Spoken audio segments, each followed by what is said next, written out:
A few videos back we took a look at this, which is the Sansui F51. Now, first comments I got about this thing when I showed it on the social media before I made the video were people asking if it could actually do live TV, which of course it can't, it's just a media player.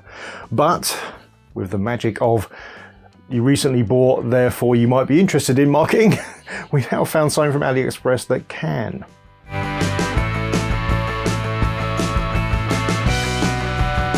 And here we are. Now obviously the box dimensions are, well, they're quite small, but they are very tall. There's a reason for that, we'll get there soon. For one thing, of course, it is quite a bit smaller than this version.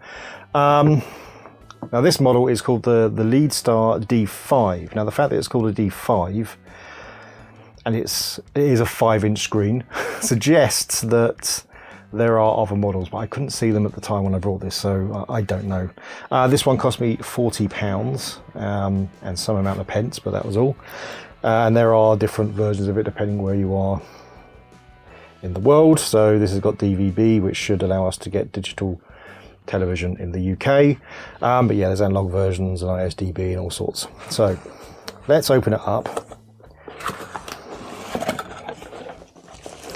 And the first thing we come to is the device itself. So upside down. So there's the device. It's a fairly nondescript one. It's black on black as well, which is going to be interesting for getting any kind of color happening. Yeah, you can see kind of the, if you compare it to this, this has got this built-in aerial here because it's really mostly for picking up radio, or entirely, one might say.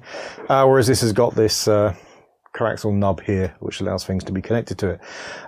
Fairly simple interface, really.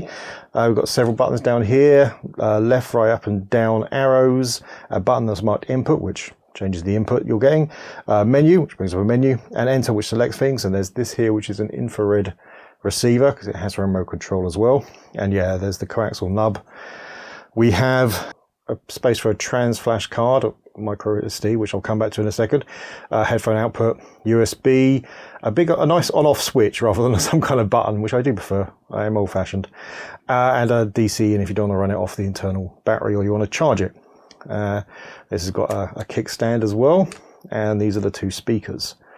So yeah, there it is. Yeah, okay, back to the micro SD card. We'll get to that straight away. So you can load up media off both USB and micro SD card. This has no way of getting your fingers in to get the card back out again. It's not one of the spring ones that you just push in and it comes out. So you kind of have to get some tweezers in there to get it out. Not great design, but that's the beginning of that. Anyway, let's look at what's included.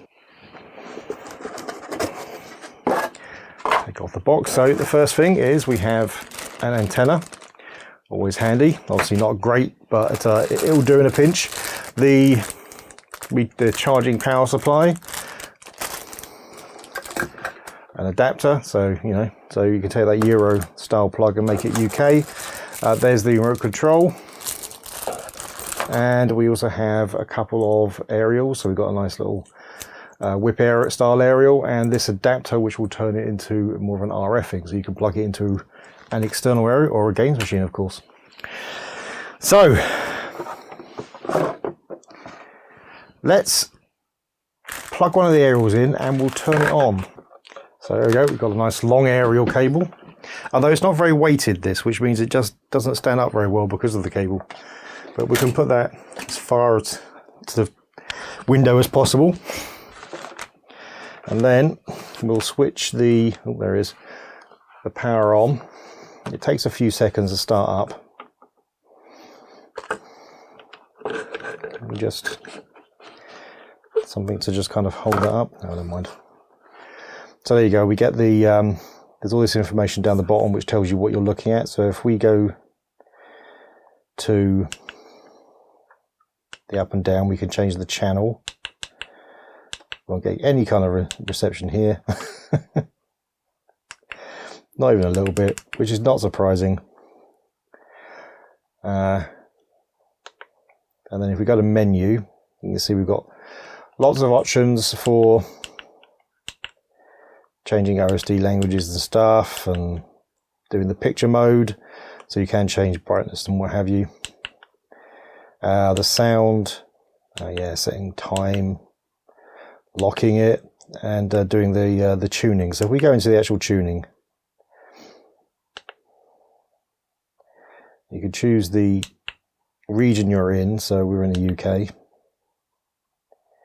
and that will now run through, and it will try to detect as many stations as it can. Probably none here, but we'll let that run. Well, I'll cut it so you won't see all of it. Could not get it to find a channel up here. I even tried using the whip aerial, but I'll try something outside later on. I'll put a video here if it worked. And yes, outside we did manage to get a few channels using both aerials, which is pretty good. The signal isn't great, admittedly. It breaks up a little bit, but it does work. The screen isn't terrible in the sunlight, but yeah, you have to find the right angle, certainly. So instead we got out the trusty Sinclair Spectrum Plus 3, and we've added the little converter dongle, and there we go. We have a Sinclair Spectrum running through the analog tuning. So let's do the usual. This is a very dusty Sinclair Spectrum. It's been up on the shelf for quite a while. Oh no, don't want to do that. Long time no Sinclair Spectrum use.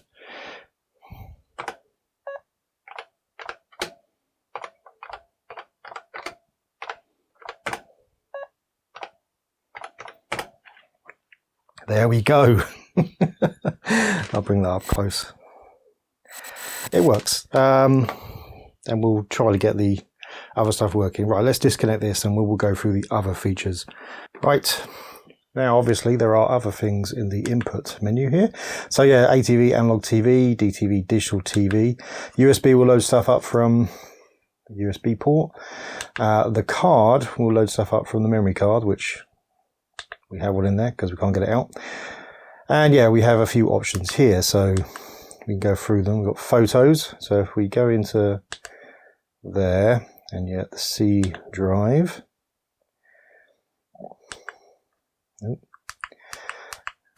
Go across and there we go. It takes a while. It's got a weird, obviously you could do a showcase filming thing as well. Yeah, none of these other files will work. It does seem to support most images, and it can show images much bigger than its resolution will allow. But yeah, go back to menu. No, go back to stop, input. There we go. Let's go back to that. There we go. Then we can go back and back again, and music. It seems to have no problems at all with MP3s, OGG Vorbis, or WAV files.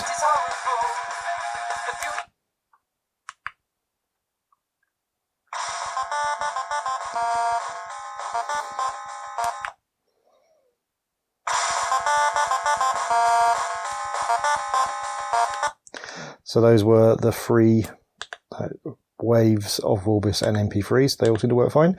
Videos, again, it's only, I believe, a 720p device, but unlike the other one, which used to trip over files that it were too big for, too high resolution, this will seemingly play wherever you throw it at. And it looks quite nice. I will say it looks okay. It's not the greatest screen in the world, but it's all right.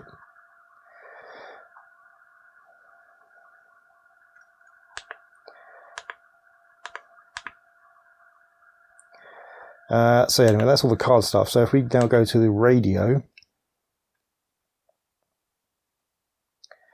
and yeah, I don't know. Oh, there we go. We'll turn that volume down.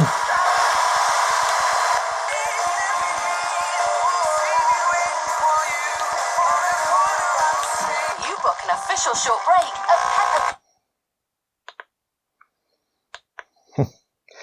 of yeah, it will auto search, as I've accidentally just turned on. It will skip between channels as well. I don't know what these colours signify, by the way, because there's no colours on here. This is all black, and the only colour here is this red button, which is some kind of record, I assume. Don't know how that works, but yeah. So I don't know what those buttons signify. But anyway, it works. It plays. Hunter said his budget on Wednesday will show a path towards a lower tax economy. There have been calls from some Conservative MPs for Mr. Hunt to cut taxes. But speaking to the BBC.